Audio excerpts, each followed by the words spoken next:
Good morning, everyone, and I want to see your lips move. Good morning. Yes, they're moving. Before Steve plays, I want to give a bit of an explanation.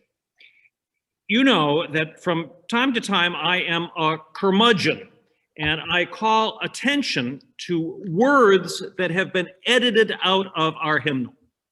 One of my favorite hymns, for example, is titled "A Fierce Unrest," and in an evolutionary context, it used to begin with the words, "From what flat wastes of cosmic slime?"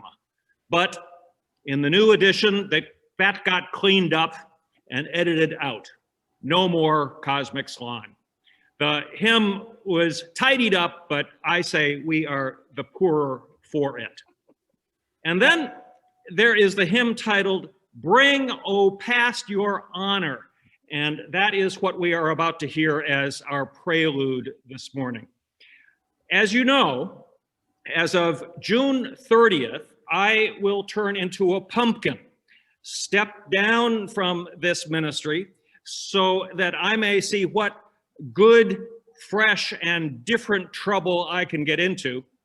And so today, after welcoming new members and a bunch of other things, we'll hear and see videos of a couple of past First Parish pumpkin pastors, Dave Weisbard and Bill Schultz.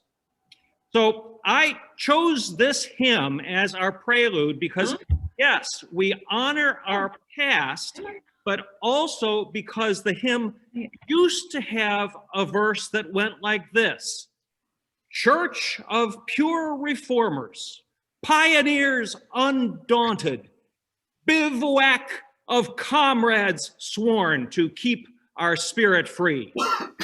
Once again, however, the cowardly weasels who edited our hymnal eliminated that line. Maybe they didn't like the word bivouac. A bivouac, a bivouac, a bivouac, a bivouac. But a bivouac is just exactly what we are. A bivouac is a temporary camp without a tent as used by soldiers or mountaineers. So here we are, folks, and not just during this pandemic. All of us are here, but briefly and temporarily. Sooner or later, we will all turn into pumpkins, but so long as we're here, we remain a proud bivouac of comrades sworn to keep our spirit free. Try to imagine those words as you hear the hymn. Hit it, Steve.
Thank you, Steve. I'm going to warn you folks that my opening words go on for a spell, but it may comfort you to know that between what I said as a preface to the prelude and what I'm about to say as opening words, if you combine them, they take up very nearly less time than what I'll say in my 3 commentaries still to come. I am getting the long-windedness over with early. Today, we honor past pumpkins, but we've also sprouted some new members, and in the novels of Wendell Berry, the word membership carries a lot of meaning. There's a character named Burley Coulter who parodies a minister's sermon but tells the truth at the same time when he says, "Oh yes, brothers and sisters, we are members one of another. The difference, beloved, ain't in who is in and who's not, but in who knows it and who don't. Oh, my friends, there ain't no non-members, living nor dead nor yet to come. Do you know it or do you don't? Man is a member of a woman and a worm. Woman is a member of a man and a mole. Oh, beloved, it's all one piece of work." What Berry is saying is that the membership consists of any person who recognizes his or her or their place among and responsibility to the well-being of the land, animals, and people of the place. The membership consists of those people who feel they belong. Berry worries about the loss of membership in our modern age. People leave the small towns and they move to the bigger towns and they lose their self-reliance and go to work for anonymous companies. Membership, Berry says, is being replaced by organization. Another character in the novels is Andy Catlett, who says this. Andy said, "You're worried because they've left the membership. They've gone over from the world of membership to the world of organization." Now, it's at this point that I want to say that those of you who have signed our membership book have not by any stretch of the imagination joined up with any sort of organized religion. You have entered into the membership of First Parish. But remember this, the difference, beloved, ain't in who is in and who's not, but in who knows it and who don't. Oh, my friends, there ain't no non-members living nor dead nor yet to come. Do you know it or do you don't? Man is a member of a woman and a worm. A woman is a member of a man and a mole. Oh, beloved, it's all one piece of work. And just by the way, we used to have a hymn titled, "Oh, what a piece of work is man." Once again, the cowardly weasels who edit our hymnals expunged that, but no truer words were ever sung. Oh, what a piece of work we are. But around here, really, there ain't no non-members, living or dead or yet to come. Do you know it or do you don't? And now it is time for our welcome and announcements. Deb, take it away. Thanks, John. You are a hard act to follow for sure. And I'm Deb Weiner. I'm the Developmental Director of Faith Development for Children here at First Parish in Bedford. So very glad to welcome you all to today's service and celebration. And if this is your first time or your umpteenth time, we are so glad that you are here.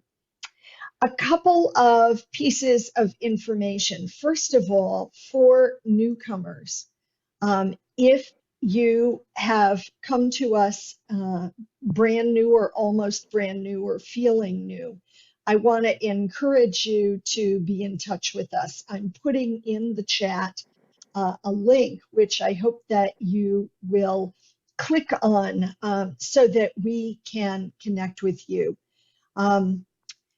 And we will also be around after the service. We have a virtual community hour, and we would love to know more about you. I want to also say that particularly in this COVID time, but really in any time, we hope that you will stay in touch with the news of First Parish. And the best way for you to do this is to subscribe to one of our email lists that is known as Parish Biz. If you want to know what's going on and you don't want to be spammed, and I totally get that, Parish Biz is the best list because key announcements do go out on it. It is a low volume list, but I hope that you will subscribe to it. If you don't know how to do that and you send a note to our parish administrator, Joan will be able to help you get on that list. Speaking of being involved, there is an online new membership and friends directory. And the membership committee wants to encourage everybody, once again, to add photos to their entries in the online directory. Delcy has some images to share with you about this. Many of you have done this, and we thank you for that. For those who haven't done it, please, please take a moment to do it. It's quick and it's easy, and it will help others in our community to put names to faces. To add a photo, you go to this link, which is https://members.instantchurchdirectory.com. I bet that's going up on the slide, and you log in. Once you're in, you can go to Edit My Family and then go to Choose File and add your photo, just like these you're seeing. Join these smiling faces by taking a selfie or finding a family photo to add. The advantage of this is that others will get to know you, and it really is a great way to connect. So please do that soon, and thank you. My final announcement is about reimagining social justice. This is a justice-seeking and justice-supporting congregation. And we want to invite you to join us for a two-part conversation on shaping our vision for social justice work at First Parish. We will explore the gaps and obstacles during two meetings, first on Saturday, March 27th, and then on April 17th.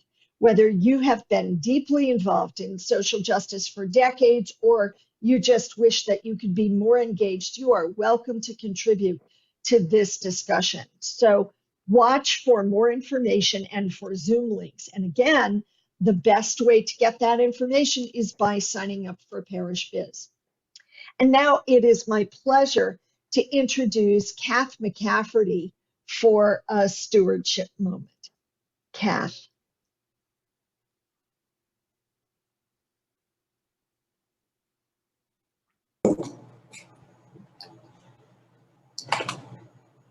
Hi, can you hear me? Okay. So I'm on the Stewardship Committee. Go figure.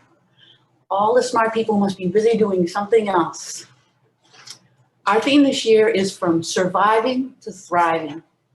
And I don't know about you, but right now I'm ready for that kind of transformation. And giving can be transformational. Sounds dramatic, but this idea really resonates with my experience at First Parish because I have been transformed by you. I'm not the same person I was when I came in here. I became active at First Parish at kind of a tough time in my life. I was an anxious, hardcore introvert, with more tricks to avoid getting to know people than you could shake a stick at, but also a deep longing to be in community with people who shared my values. Problem was, I had no idea how to be part of anything. So I lurked around the edges of First Parish like a ghost. I didn't know how to stay or go. I needed a safe place to practice what it means to be human. And that's what you gave me. Rev John's preaching kept me showing up on Sunday, and slowly I was drawn into the life of First Parish.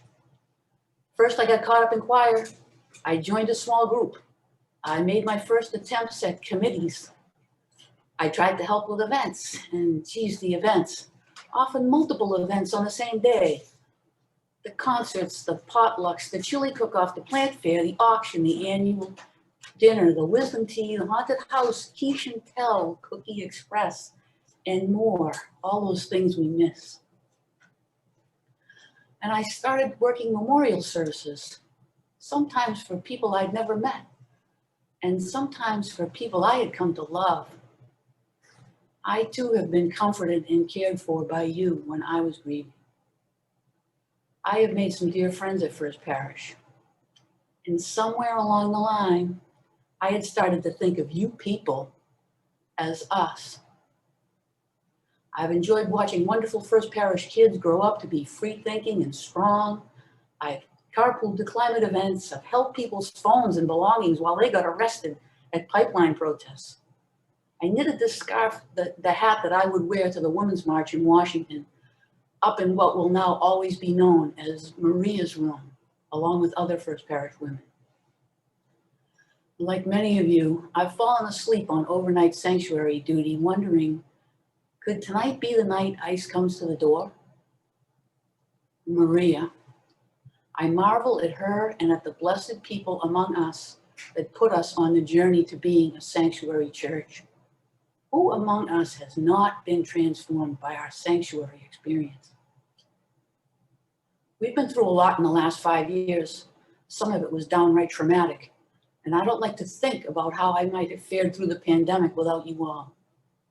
We all know how heavily we leaned on our staff and how hard they worked to care for us and keep us connected. It was a tough time, but when we were asked if we could give more, we stepped up and contributed enough money to get us through. We are capable of more than we think. And now we face more drastic change. Rev John, our friend, mentor, our shepherd, who has modeled stewardship every day for the last 31 years, is ready to set down his burden of care. Rev Annie and our board are going to need our unwavering support. The future of First Parish is in our hands. And somewhere out there, a new settled minister is watching to see what we'll do. I think the outcome of this pledge drive is going to say a lot about how we see our future. How hopeful are we? How important is First Parish to our lives? How much can we trust and rely on each other? Are we in covenant or not? I can only answer these questions for myself. And yes, I'm hopeful. First Parish is very important in my life. And I believe that together we can truly thrive and be transformed. Though it won't amount to much in the big scheme of things, this year I am committing to the future of First Parish by tithing. I have faith that everyone will give what they can. I love you all.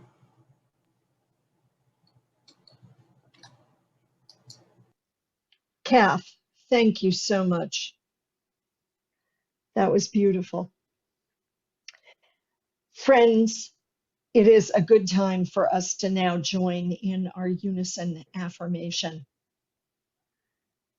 So please do so as the slide comes up. Love is the spirit of this church, and service is its law.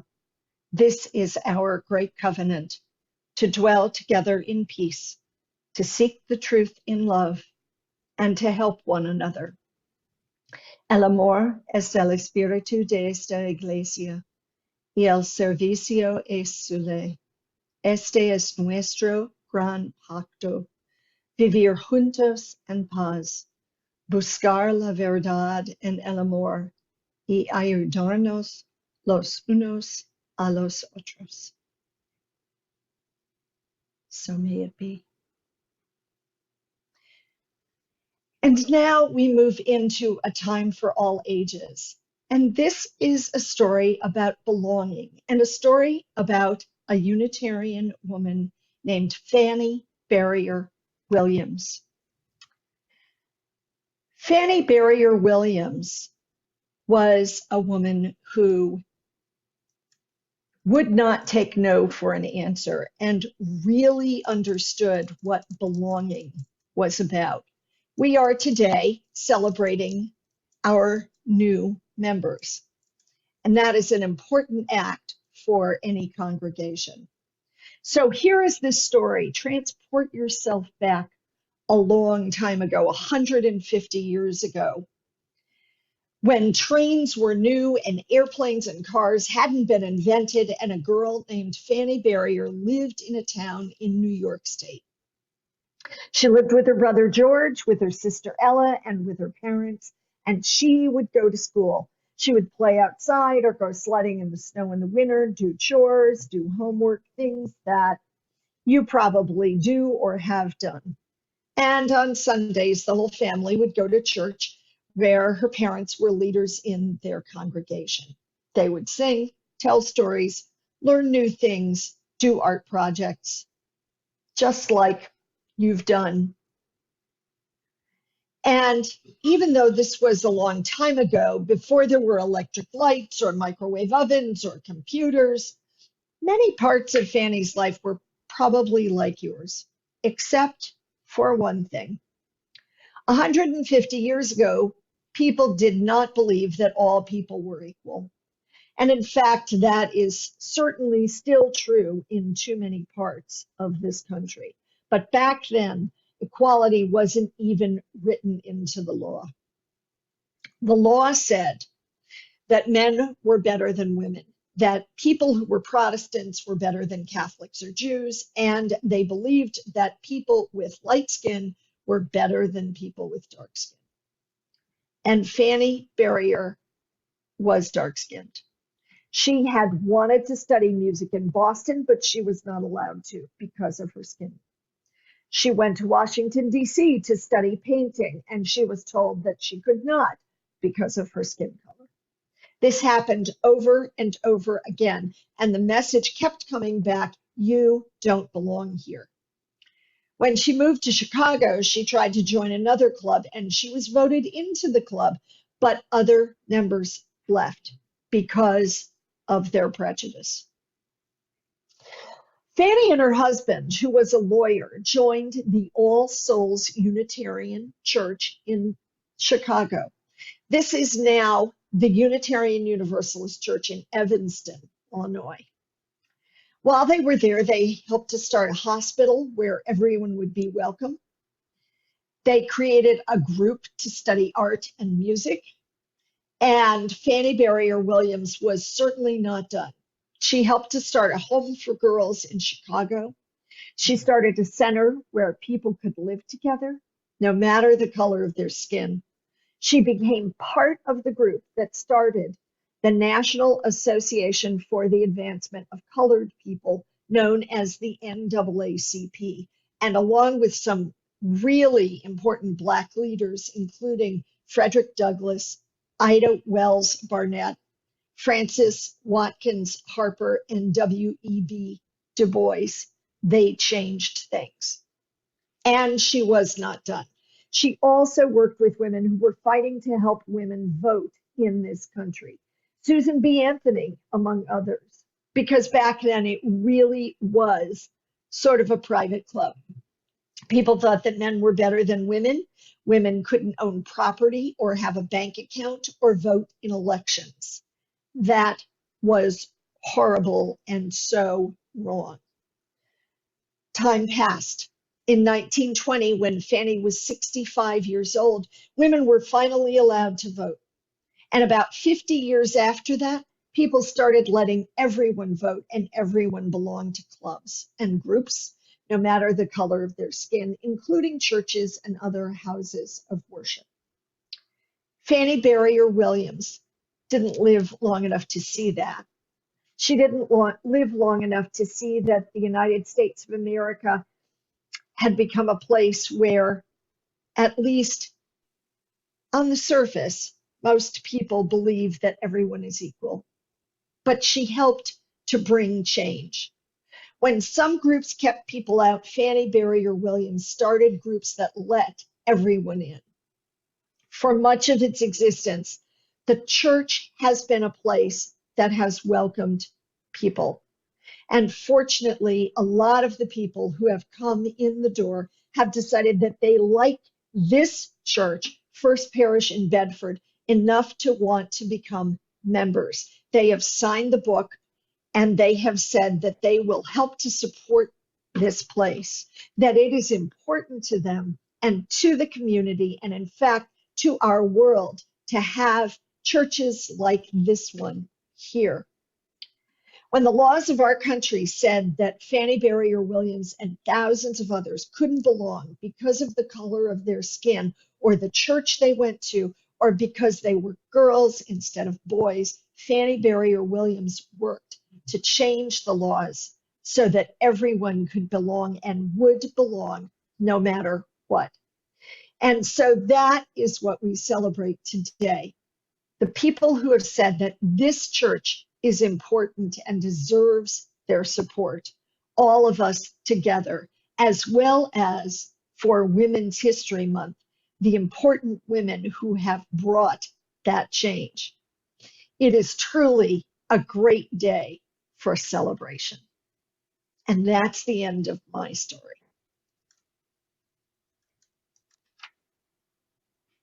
Thank you so much, Deb. And indeed, we move now into a simple ceremony of welcoming new members. We do this once or twice a year. I think it was last spring that we last had such a ceremony, also virtually. And because you can't really sign a membership book in pen and ink these days, all it took, or what it took, was for people to say, yes, we wish to be, we feel at home, we want to be members of First Parish. And should any of you at whatever time feel that way, you too are welcome to indicate that and be considered a new member. In a moment, I'm going to read the names of the new members we are welcoming today. And what I would like us to do is to scan the gallery and look to see if those new members may be present. And if your name is called and you're here, wave wildly so we can know who you are. And we wish to welcome each and every one of you. These are our new members. Sheila Albrecht, she has been around here for really a long time, and it really wasn't until last January that she decided it would be time to become a member. And nevertheless, due to a variety of family health concerns, and most recently the health of her ailing mother, Sheila is about to move from Bedford to Plymouth, Massachusetts, where she hopes to connect with our UU congregation there. But nevertheless, we welcome and acknowledge Sheila Albrecht. Also, Sue Baldoff. That name rings a bell. Welcome. Rosie Brennan.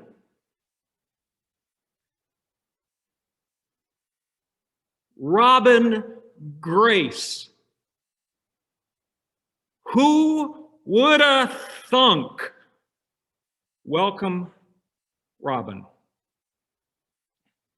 Dorothy Johnson. Sarah Klakowski, ministerial candidate and our senior youth advisor.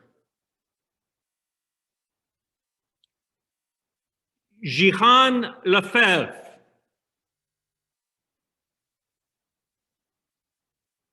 Bill Manning. Suzanne Parody. Paul Pellegrini. My favorite memory of you, Paul, is when you were a mad scientist upstairs in the bacon room attending to the haunted house. Welcome, Paul.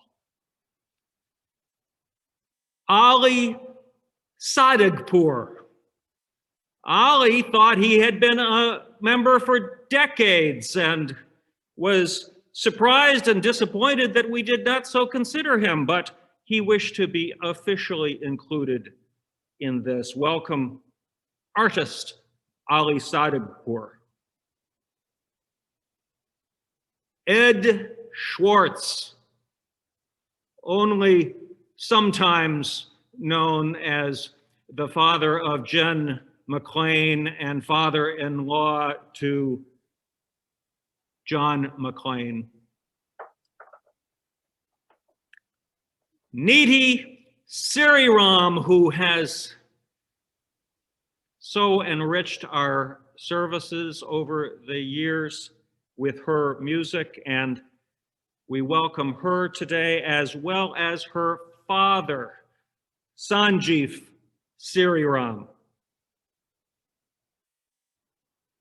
And then we welcome as well Joyce Simard and Lottie Volitzer. They were members previously when they lived in this vicinity, and now they split their time between Prague in the Czech Republic and Tampa, Florida, where they are now, and they saw fit that this was a perfect time to re-engage and reaffirm their membership in First Parish.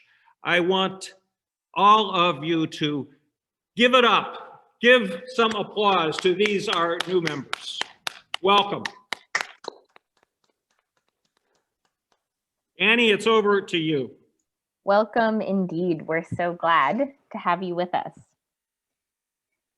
Among these members, these new members, are people who have already been engaging in giving to this congregation of their time, their talent, their money, people who have been sending their children to our religious education programs. In this group is someone who grew up in this congregation, someone who works for this congregation, people who have moved far away but are still connected to this congregation, people who have been teaching in RE, and people who are currently serving on stewardship. And yes, also receiving, hopefully receiving spiritual sustenance. And I would like to point out, receiving a little gift from the membership committee. So if you did not get your gift from the membership committee delivered to you over the weekend, you can definitely expect it in the mail for those who are farther afield. So in some ways, signing the book or even sending the email is not much of a change. You were already a deep part of this community, giving, receiving, participating. But in other ways, it is a big deal because it's a way to make it official. It's a way to say yes, to say an enthusiastic and intentional yes to living our covenant, living our values, to say an enthusiastic and intentional yes to asking for help when you need it, leaning on and leaning into this community. An enthusiastic and intentional yes to giving of your time, of your abilities, and yes, of your money too, as Kath reminded us. An enthusiastic and intentional yes to belonging. And to saying not, well, why doesn't our church do this or that church should do that, but saying, let's try this together. I have this idea. Who's with me? This is something I need. Let's figure it out. So welcome. Welcome to this small step that doesn't change much and this intentional yes that could change everything. We're glad you're here.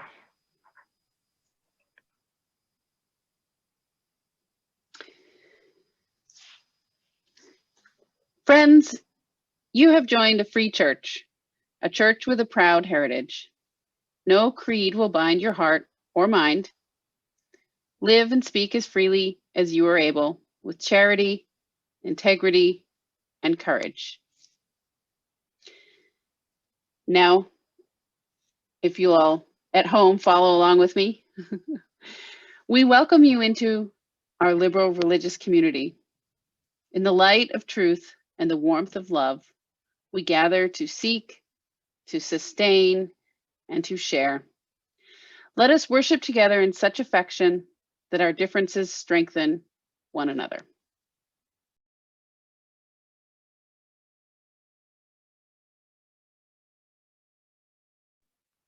One more time, give it up for all of the membership, new and continuing, and let's applaud the ancestors as well.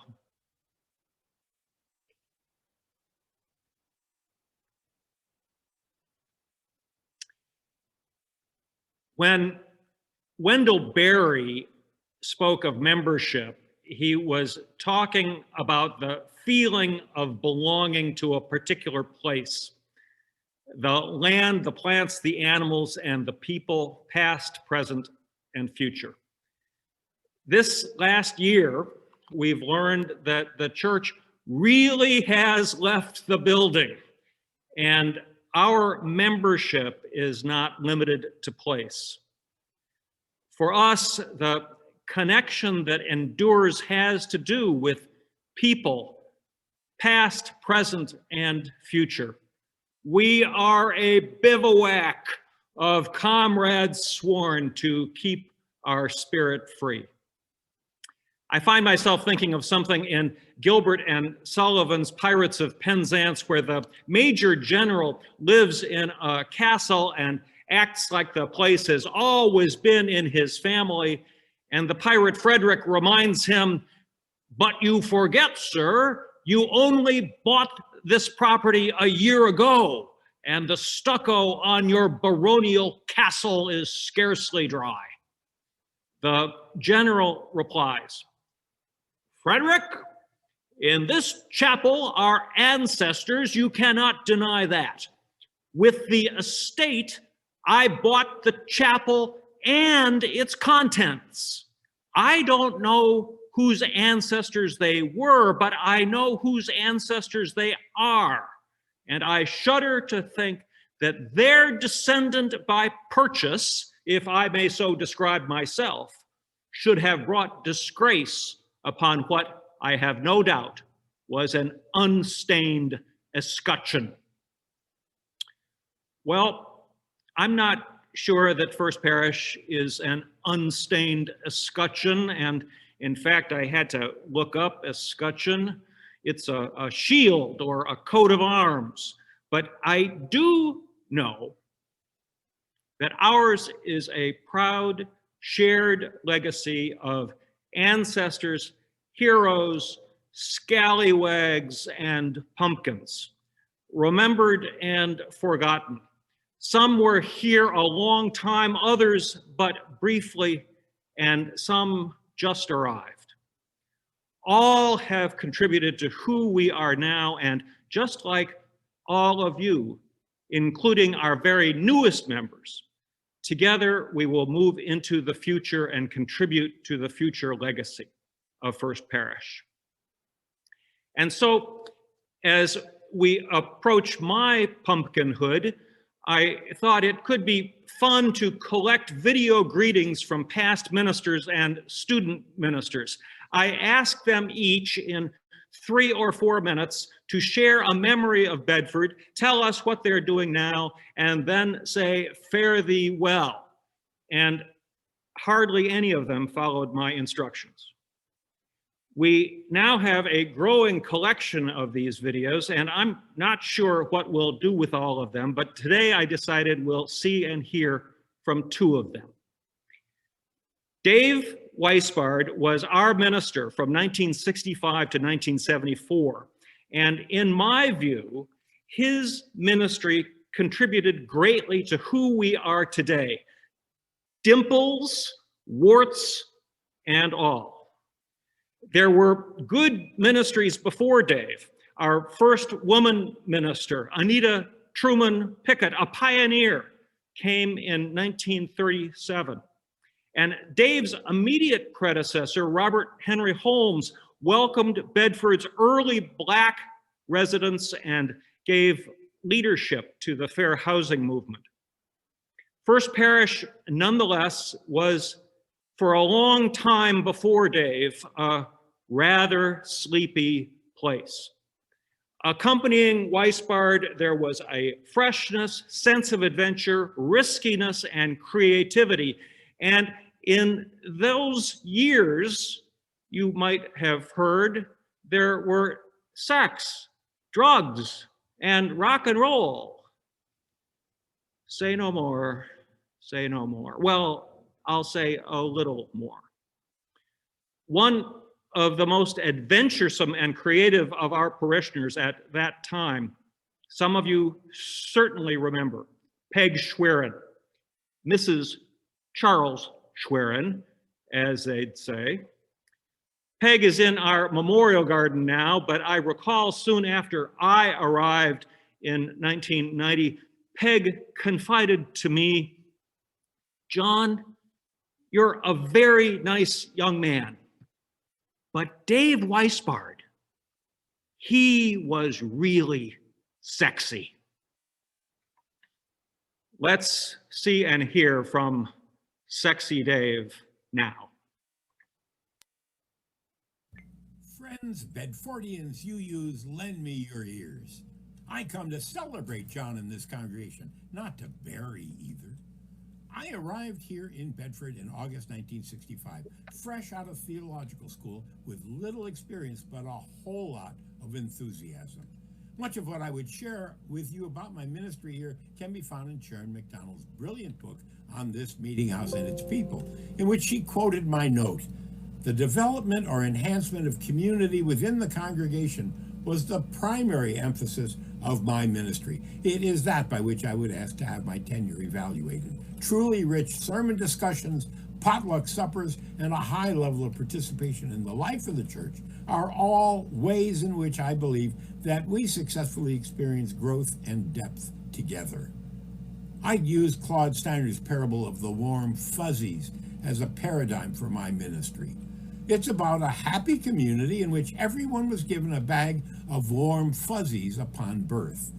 When someone was given a warm fuzzy, it made them feel warm and fuzzy all over. Fuzzies were freely given and received between people.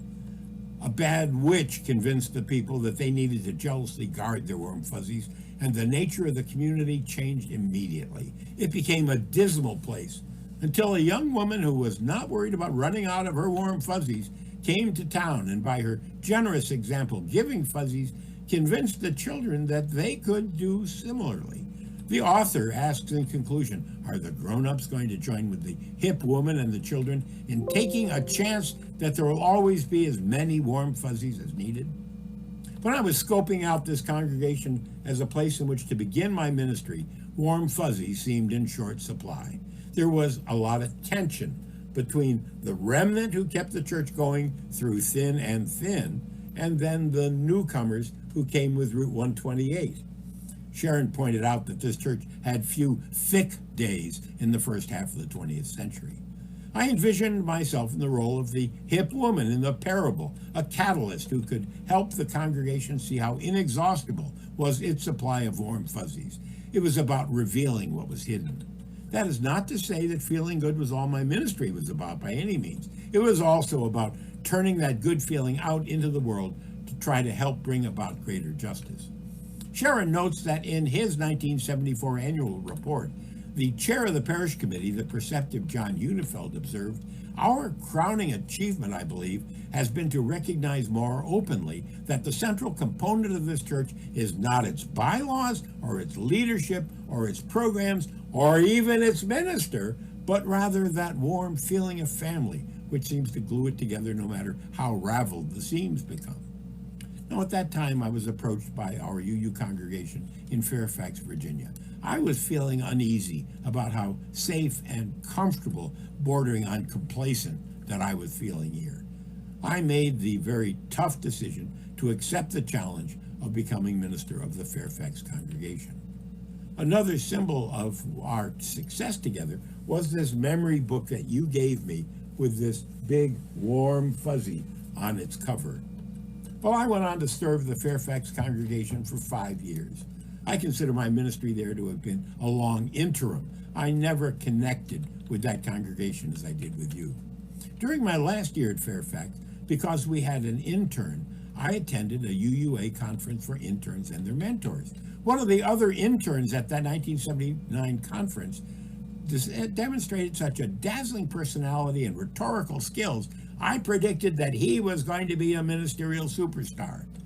Anyone want to guess his name?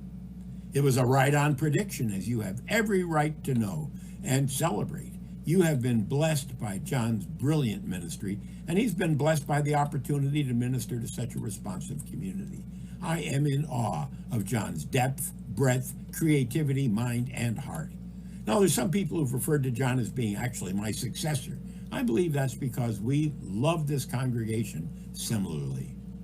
As most of you know, I went from Fairfax to Rockford, Illinois, where I was to serve for 27 years. It was another good match between my abilities and a congregation's needs. It's more of a challenge than I can imagine to put into words what your contribution to my ministry has meant to me. Your support, your trust, your tolerance, your openness and love have had an enormous impact on my work and life, and I love and thank you.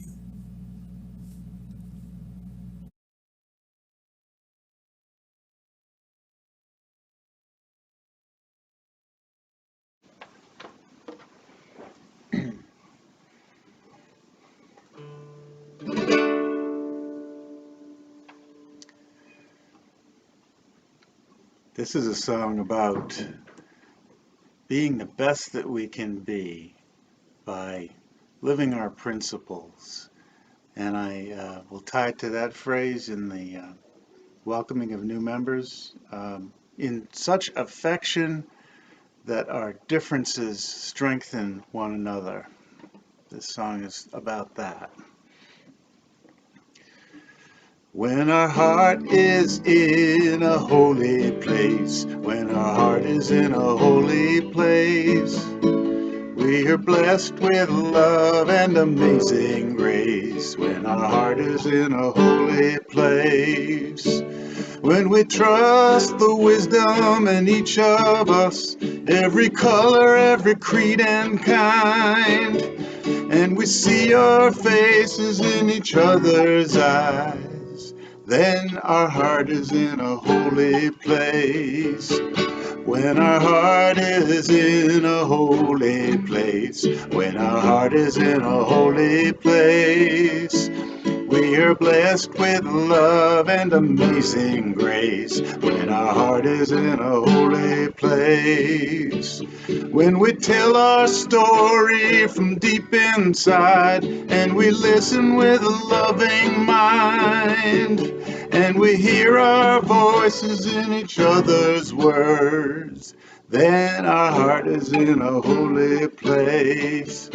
Oh, when our heart is in a holy place, when our heart is in a holy place, we We are blessed with love and amazing grace when our heart is in a holy place. When our heart is in a holy place. Every time when our heart is in a holy place.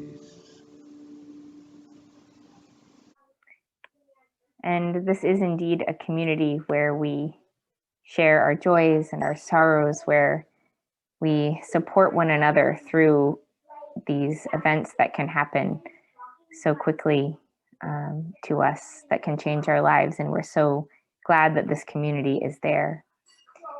And part of keeping that community going is, yes, indeed, the offering. Is, yes, indeed, giving those funds so that we can sustain and continue this community of care and support and love. Please give generously, and all you give will be gratefully received.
And so First Parish was a family in those years of the mid 60s and 70s and beyond. And we're not altogether without that aspect now. And yet, family as a metaphor for a congregation can be problematic. A little too close sometimes, maybe. Who fits in? Who doesn't? Who's the parent, the child, the weird uncle, the problem, the favorite? There are family values, family traditions, family secrets, family bonds. First Parish was a growing, strong, quirky, and changing family. Sociologists would say that a congregation is a third place, not family, not work, but a great good third place. And sometimes we're cited in the good company of neighborhood taverns, laundromats, and other great good places of gathering. We are a gathered community, a membership. Dave Weisbard left for greener pastures in 1974. There was not a designated interim minister, and the congregation more or less ran the show themselves for the next year until Bill Schulz arrived in 1976. Dave was a hard act to follow, nor did he always make it easy for his successor. Dave and Bill both are strong personalities, and it is sometimes said that if a church does not have an interim minister, the successor becomes an unintentional interim. Let this be a cautionary tale for you and for me. Bill did important ministry here. Just for example, he rode the Metco bus so he would know more of what our Boston students experience. You know he was and is a great preacher. He also did edgy things. With our occasional parishioner, Carol Amick, Bill and Carol brought one Ms. Casey here to speak. Ms. Casey being an officer of PUMA, P-U-M-A, PUMA, the Prostitutes Union of Massachusetts. That was memorable. Bill was also destined for other things, Director of Social Responsibility at the Unitarian Universalist Association headquarters in Boston. Then it's Vice President, then it's President for 2 terms, then Director of Amnesty International, USA, then President of the UU Service Committee, a theological school professor, and in recent years, he has also been our affiliated community minister, a position from which he too will step down on June 30th. Bill today is working on his memoirs, which include some great, endearing, and self-deprecating remembrances of Bedford. I've done so before, but I'll email his Bedford chapter to all of you later today. Meanwhile, let's hear and see Bill Schulz.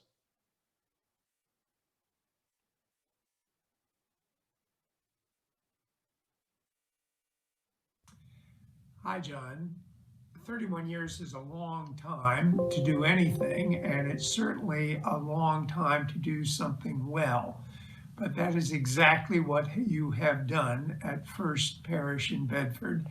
And the proof is in the parish, which is stronger, more vital, larger than it has ever been in its contemporary history. Of course, the groundwork was laid for you by my ministry, my 3-year ministry in the mid-1970s. But I have to give you credit for all that you have accomplished. It has really been a remarkable run. I do take pride in the fact that I suggested your name to the search committee back in 1989-90. I don't think either they or I expected quite this long a run, but here you are, and you have done it superbly well. You've been warm and wise, or to use another word, you've been perspicacious, and I salute you.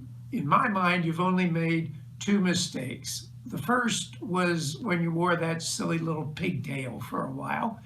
And the second one was failing recently to know how to pronounce Jabez. But beyond that, perfection. So Beth and I celebrate you with all of our warmth and enthusiasm. We look forward to seeing you and Sue more. We hope you have a satisfying retirement. And we send you all the best, not only to you, but to my favorite congregation. I'm deeply thankful to both Dave and to Bill. That business about Jabez, you may recall, was in response to my holiday rendition of Ogden Nash's poem, The Boy Who Laughed at Santa Claus, who I regrettably referred to as Jabez. Bill is correct. His name is Jabez Dawes, the boy who laughed at Santa Claus. Jabez, Jabez, Jabez. Bill was our minister for nearly 3 years. Not long ago, Bill said, if my Bedford ministry was a burp in First Parish history, John Gibbons' 31-year ministry is more like an intestinal blockage. I say that together we have been, remain, and ever will be a proud, aspiring, imperfect, impure, and still undaunted bivouac of comrades sworn to keep our spirit free. We have evolved from cosmic slime, and oh, what a piece of work we are. And let my final utterance of this morning be what Burley Coulter remembered of the minister's sermon. Oh yes, brothers and sisters, we are members one of another. The difference, beloved, ain't in who is in and who's not, but in who knows it and who don't. Oh, my friends, there ain't no non-members, living nor dead nor yet to come. Do you know it or do you don't? May we know it. Take us out, Steve.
All the best. You're welcome.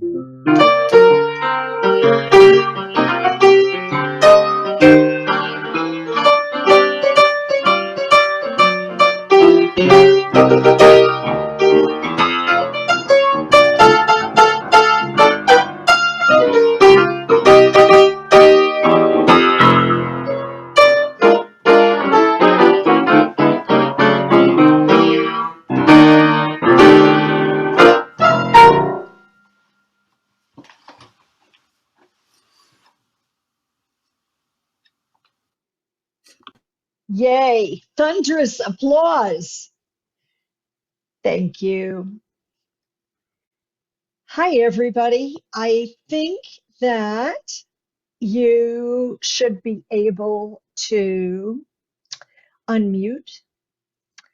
And I think that we're going to invite a little bit of post-service conversation